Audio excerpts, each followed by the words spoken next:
Imagine você, se eu te falo lá em 2016, se eu te falo em 2018, por exemplo, de que o Renan Calheiros seria uma voz de consciência, seria uma voz da sabedoria dentro de uma comissão parlamentar de inquérito do Senado, você provavelmente ia achar que eu estava maluco ou que eu era da equipe do Renan. Muito cuidado quando você for chamar uma outra pessoa. Claro, aquelas notícias que aquecem o nosso coração. Olá pessoal, Andrei Matos aqui com vocês no Outros Giros. E no vídeo de hoje, gente, eu quero fazer um balanço junto com vocês de tudo que a gente já ouviu, de tudo que a gente já conseguiu presenciar e ouvir dessa CPI da Covid-19 que tá rolando lá no Senado e que essa semana deve trazer aí mais momentos, mais depoimentos marcantes e momentos complicados para o governo federal. A CPI da Covid-19, ela tem sido, para mim pelo menos, uma experiência um pouco diferente porque eu consigo enxergar dois lados, né, dentro dessa CPI. Nós fizemos aqui um vídeo falando, explicando um pouco dos processos, de como funciona a CPI. Se você tá um pouquinho por fora, te convido a ir assistir esse vídeo que a gente fez aqui na Catraca Livre, mas hoje o nosso objetivo aqui é falar um pouco de tudo que já foi ouvido e de tudo que já foi falado nessas últimas semanas de serviço da CPI em investigação, a atuação do governo federal, principalmente em relação ao combate à pandemia da Covid-19. E eu tenho que confessar aqui uma coisa pra vocês.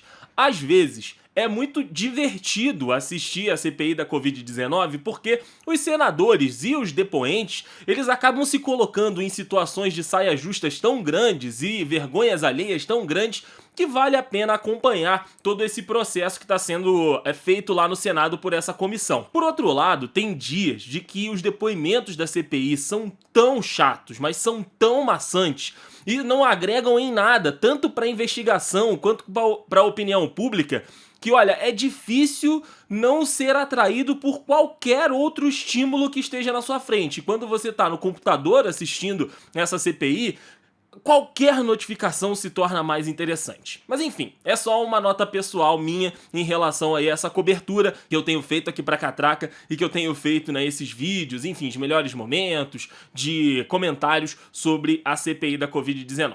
E como eu disse, eu enxergo essa CPI da Covid-19 por dois lados, né? O lado da investigação, de fato, de que vai gerar um relatório gigantesco para o Ministério Público e para os órgãos federais que vão continuar esse trabalho, porque como eu disse lá naquele vídeo, a CPI não tem poder de polícia, por mais que possa mandar prender o depoente que estiver mentindo lá, mas os documentos que serão produzidos para o Ministério Público, enfim, para os próximos passos além da CPI, ele vai ser um documento gigantesco, porque os depoimentos, principalmente dos ex-ministros, né, começando pelo Mandetta, passando pelo Nelson Teich e também passando por eventuais outras figuras que apareceram em todos nesse caminho, como por exemplo o CEO da Pfizer e o presidente e diretor da Anvisa, eles vão embasar uma denúncia de crime que já estava comprovada, que já era de ciência pública, mas que agora nós temos os personagens que estavam dentro dessa questão admitindo esse crime, principalmente do presidente Bolsonaro. Bolsonaro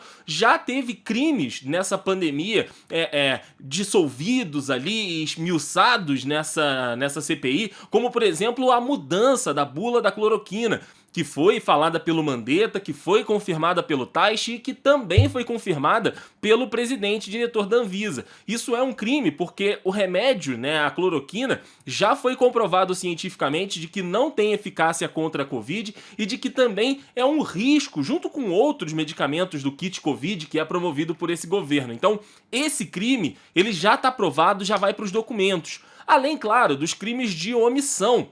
Bolsonaro, né, foi exposto aí por 11 vezes ter negado as vacinas para o Brasil e o depoimento do CEO da Pfizer aqui do Brasil expôs isso, né, várias propostas feitas para o governo federal recusadas e que nós poderíamos ter começado a vacinação bem antes de fevereiro desse ano, como por exemplo aconteceu.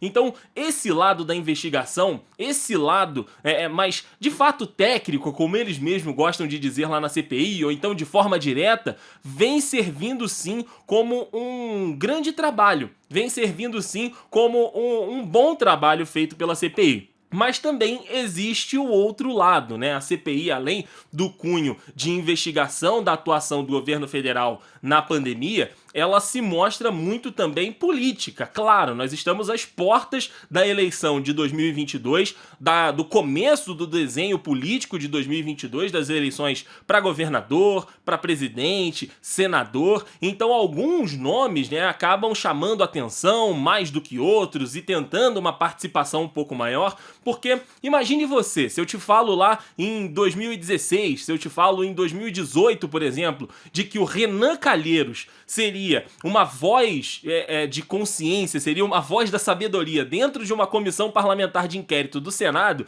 você provavelmente ia achar que eu estava maluco ou que eu era da equipe do Renan.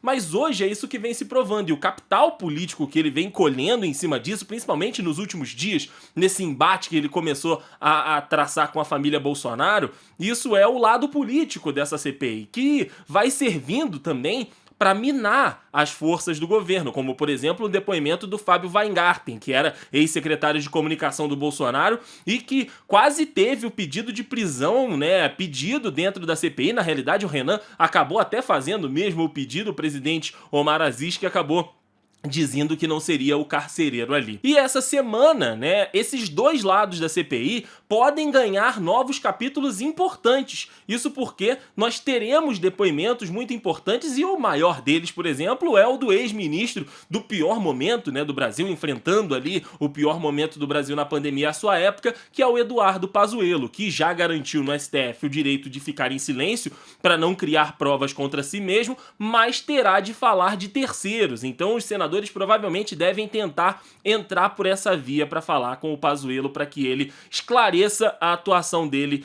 em frente, né, à frente do Ministério da Saúde. Bom, até aqui vem sendo de altos e baixos, como já era esperado a CPI, e a gente fica de olho sempre aqui na Catraca Livre em tudo que vai estar rolando. E você enxerga dois lados nessa CPI? O lado de investigação? O lado político? Deixa seus comentários aqui embaixo se você estiver assistindo no YouTube ou nas outras redes sociais. Enfim, o convite está feito para que você possa participar dessa discussão com a gente. Grande abraço e até a próxima. Tchau, tchau.